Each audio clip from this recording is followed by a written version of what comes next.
Hello, everyone. This is Minister William, or Reverend Will, if you wish. And as always, we'll start.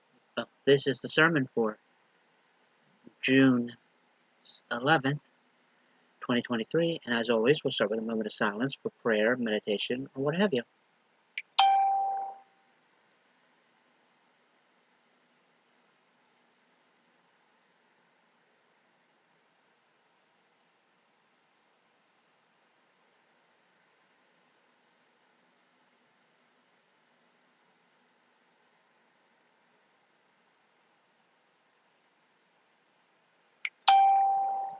All right, thank you.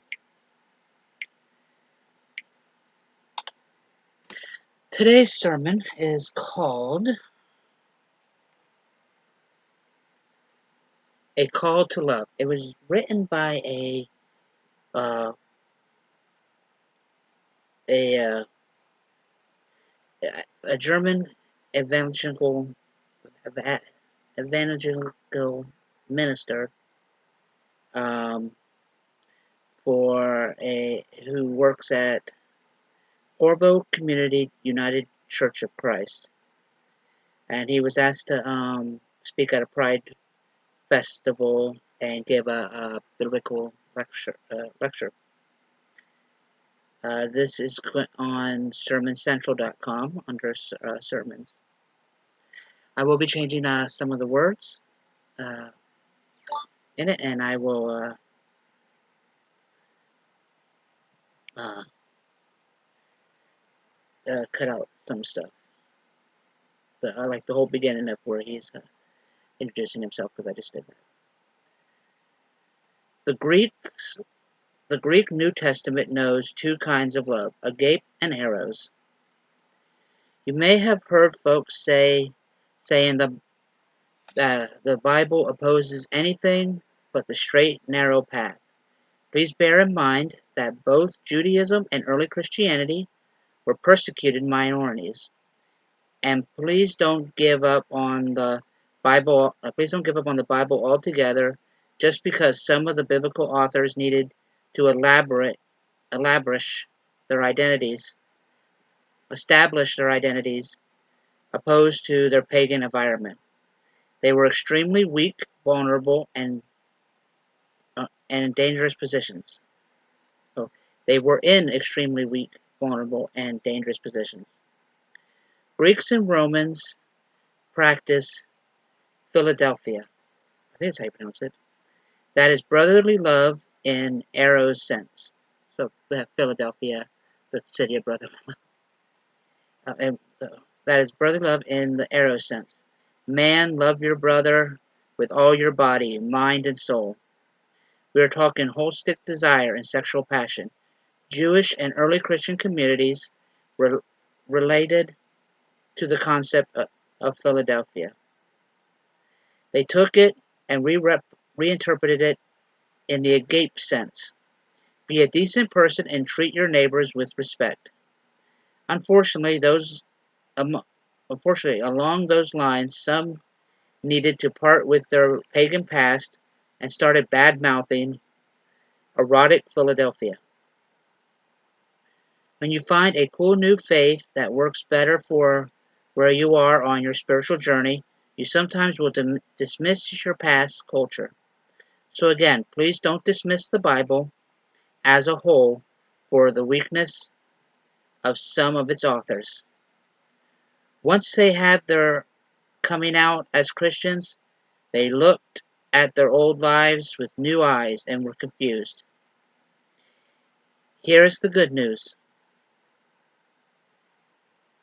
People of faith are no longer a persecuted minority. Christians need not have a persecution complex in the Western world.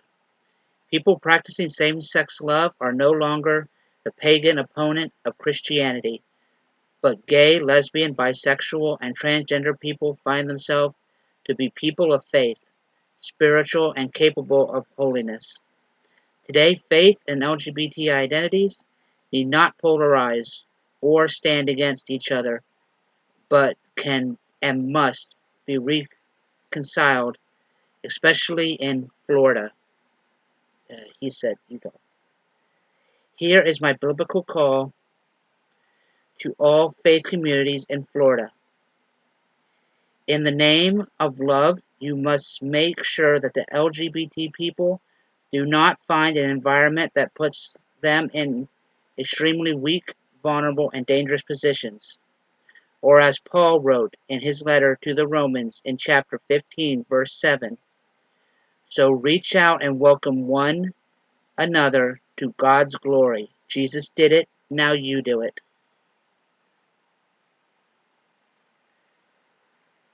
And that was a Call to Love by Daniel Haas.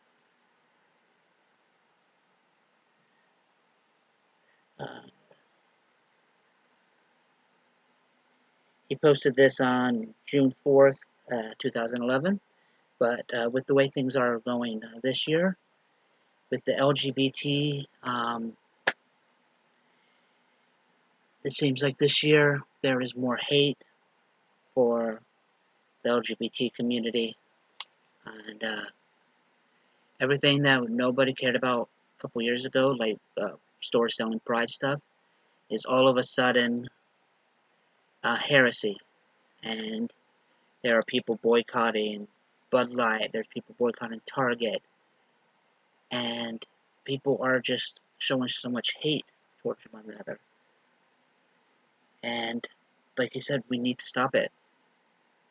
No matter what your faith is, you need to stop showing hate to people who are different than you are. Because it's not getting us anywhere.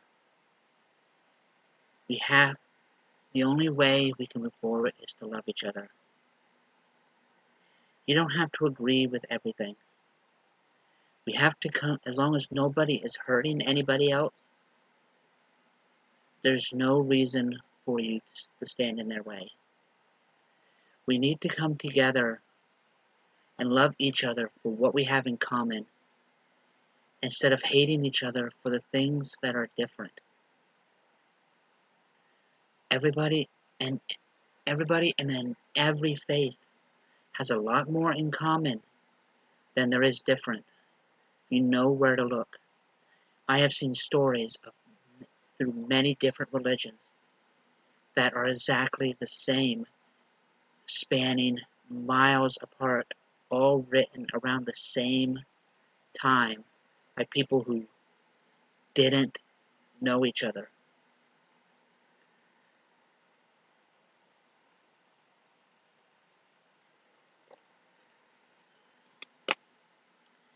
Remember to love each other. Remember to help each other. Remember to love one another for what we have in common, instead of hating each other for what we have, for our differences. Remember, when we all come together, the possibilities are endless. And I'll see you next week. Thank you.